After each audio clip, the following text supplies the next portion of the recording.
Hey everybody, Scott Weichel. You're listening to My Kind of Country right here on Fish Creek Radio. Our guest tonight has had a 25 plus year career in country music. He's sold more than 15 million albums, racking up 15 top 10 hits, including staples like Small Town Saturday Night, Past the Point of Rescue, and Hearts Are Gonna Roll along the way. He also became the 71st member of the Grand Ole Opry in 1994, and his most recent album, I'm the Troubadour, is the sound of an artist finding his own redemption in the strum of an acoustic guitar. It's a very distinct pleasure to welcome Hal Ketchum to My Kind of Country. Hal, how you doing? Good, Scott. How are you? Wonderful. Hey, thanks so much for taking time to be on the show. Appreciate it. Sure. I'm happy to do it. Thank you. Well, catch me up, man. We've been missing you for a while, and you had a pretty serious health issue that kind of put your career on hold for a while, but you're back at it again. Yeah, I'm back at it. I had multiple sclerosis for 15 years, and they kind of knocked me down a couple times. But man, I'm strong. I feel real good.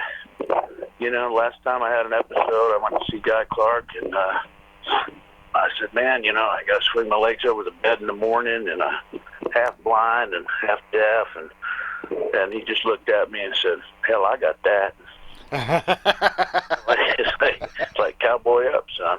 Yeah, that kind of puts it in perspective, doesn't it? Shake it off. That's right. You're alive, and you got a good family, and so why not, right? Well, amen to that. Well, your most recent album is called "I'm the Troubadour." You've got some great songs, and it really sounds like you kind of spread your musical wings and kind of did it the way you wanted to do it without any limitations.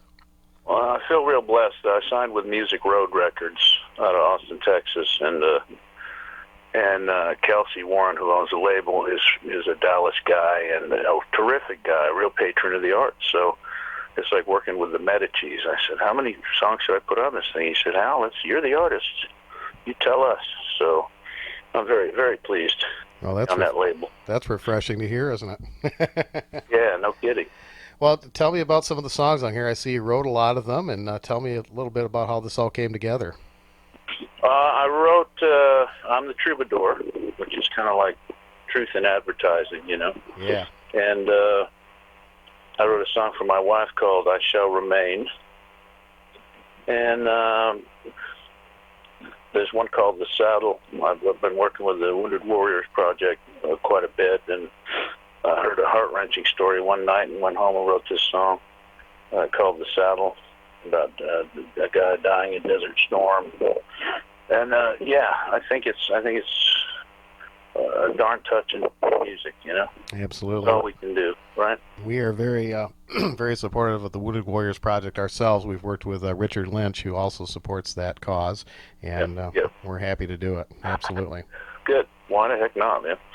These guys, we owe these guys a debt of gratitude. These young men and women, keep us safe and allow us to commune. I say it every night. Amen. My shows, Amen. Yeah, absolutely. Well, I want to rewind a little bit and talk about the early days.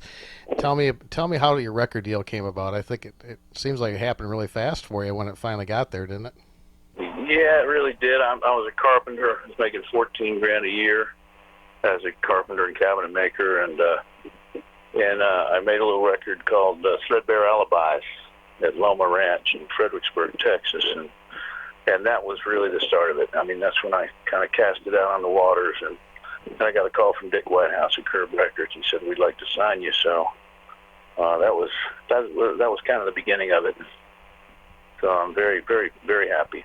You had a lot of just monster hits in the 90s, and but I couldn't turn on a radio without hearing at least one of your songs. And of course, back then the videos were super popular, and those were all over. And yeah, absolutely true. And it was the golden age of the singer-songwriter. Travis Tritt and Dwight Yoakam and me, and we were just kind of following in the footsteps of Merle Haggard and George Jones and anybody you could shake a stick at back in those days, man. Absolutely. I was lobbing them into the top 10 all pretty regularly, so yeah, that's for sure. Pretty happy about it. That's for sure. Well, looking back on some of those hit songs now, how do they sit with you? Some years down the line, do you perform them a little differently? I play them every night. Yeah. I play this. It's my bread and butter, man. So I play them every darn night. And people people will, and I've also started a Facebook page. I do Sunday Facebook performances, and that's really brought the attendance up a great deal. And because it just touches people. I sit in my living room and sing a song, and people feel like they're sitting right there with me. So it's all working out great. Oh, that's really cool. Well, we'll make sure and put that information on our page as well. And HalKetchum.com is the website. You can catch up with everything that's going on in Hal's career and tour dates and everything like that. And it looks like you got a lot of stuff in Texas and Oklahoma and California coming up. Dude, I'm working a lot. I just got a little certificate in the mail from American Airlines for 1 million miles flown. No kidding. Which is,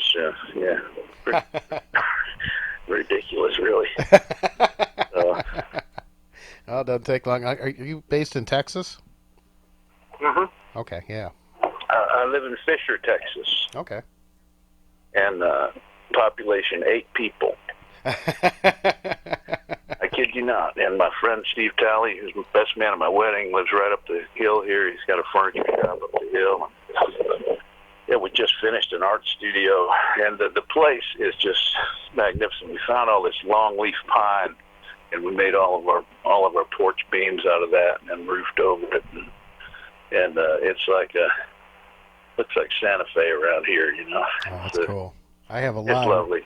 I have a lot of respect for people that can do that kind of work. I am not one of them. They say that they say musicians are they're usually artistic, and they can draw and stuff like that as well as sing. Well, that ain't me, but I'll tell you what, you can. It's basic math. It really is. And the first rule of thumb is measure twice and cut once. I've messed up a lot of stuff. That sounds like a good song title. Ahead of myself. That sounds like a good song title, Hal. You ought to write that one. Perhaps I will. Measure twice and cut once. I like that. Well, I just put a sign. I found an old raised panel door, and I made a sign out of it. And it says, "Prayer will get you into heaven. Trespassing will get you there a lot quicker." Hung it on the front gate. I like that. Well, you became a member of the Grand Ole Opry in 1994, and I remember watching that, and Mr. Ferlin Husky was there to induct you. And, oh, boy. I was backstage, and I said, "Mr. Husky, would you mind?" Because my dad was a huge Ferlin Husky fan. I said, "Would you mind if we sang Wings of a Dove together?" And he said, "Well, I don't want to steal your thunder." And I said, "Well, let's negotiate for the thunder." I said, "Let me do the first verse, and then you come out and you bring the house down," which he did, of course. But, that song was written by Bob Ferguson, who did a lot of work with the Choctaw people, the Choctaw Reservation, built schools out of grain silos, grain elevators. Oh, wow. And just a wonderful man. That's fantastic. Do you still get up to the Opry and play once in a while? I do, yep. I just went up, played the Ryman recently, played the Franklin Theater the next night, and my daughter Ruby came out and joined me, and we sang Stay Forever together. Oh, that's cool. And this kid's just a natural.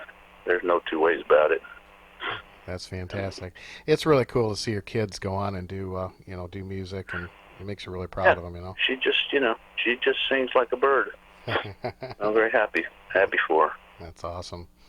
She's at a performing arts school in Nashville, and they have a studio, and they write songs, they cut demos. It's so good for these kids. Oh, yeah. Yeah, absolutely. Well, is she looking to follow in her father's footsteps, you think? I don't know. I really don't know yet. I mean, she sings great, and she's writing a little bit, so we'll see. I encourage her every chance I get. Well, that's fantastic. And that gives you guys it's a parental law, I think, isn't it? Absolutely. Well, it gives you guys a common bond, something in common that you'll always be able to share together, and I think that's really cool. Yeah. Yeah, you bet. Thank you. I saw you I was in the Grand Ole Opry audience some years ago, and that was one of the rare appearances that Merle Haggard made, and you were the host of that particular portion, and you introduced him, and I thought that was so cool to see him come out there and you had introduced him. Oh, wonderful. Yeah. Gotta love Mighty Merle. Well, tell me. I had a good fortune. He said, Hal, what are you doing tomorrow? I said, whatever you want, Mr. Haggard. And he said, come down to the Country Hall of Fame with me. And so I went down there, and they had a screen, you know, with the Carter sisters and everybody, Carter family rather. And the screen came up, and Merle was sitting there with Lefty Frizzell's guitar. And he played Saginaw, Michigan. He played Always Late in Your Kisses. That's the Way Love Goes. And then he kissed the guitar pick and put it back in the sound hole. Oh, wow. And said, see you later, Lefty. Yeah. Wow. That's heavy. Yeah, he's a wonderful guy. He sure is. He sure is. That's a pretty heavy story. I love that. Well, he obviously is. Wonderful man. He obviously was an influence for you. And tell me a little bit about your songwriting skills and how you come to write your songs and what gives you inspiration. I really started with prose. I start with a poem, typically, and then score it to music. I've been writing a lot lately, and it's kind of just still paying off. So well, that's I'm gonna keep doing it. Well, it sounds like you got some more material coming for another album too, right? I do indeed, yeah. I just finished a record. I actually did a live record, and unbeknownst to me, they recorded the whole thing. It's called Live from the Tabernacle. Oh, wow. And it's me and the band. It's Keith Carper and Kenny Grimes and Nico Lafonte.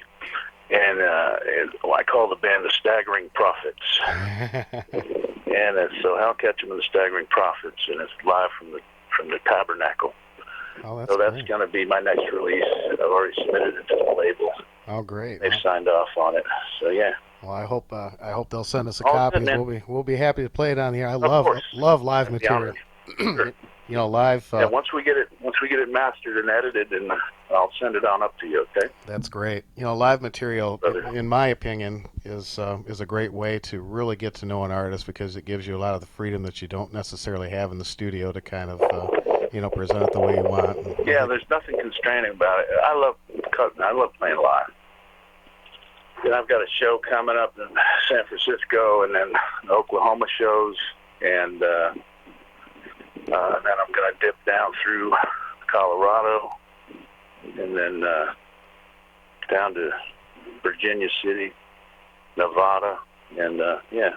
It's all going great, man. That's cool. Well, it's halketchum.com, folks, and you can get all those dates on there and stay in touch with everything that's going on with Hal. And then check out the Facebook page, and you've got some fantastic performances on there, and, of course, on Twitter, too. Thank you.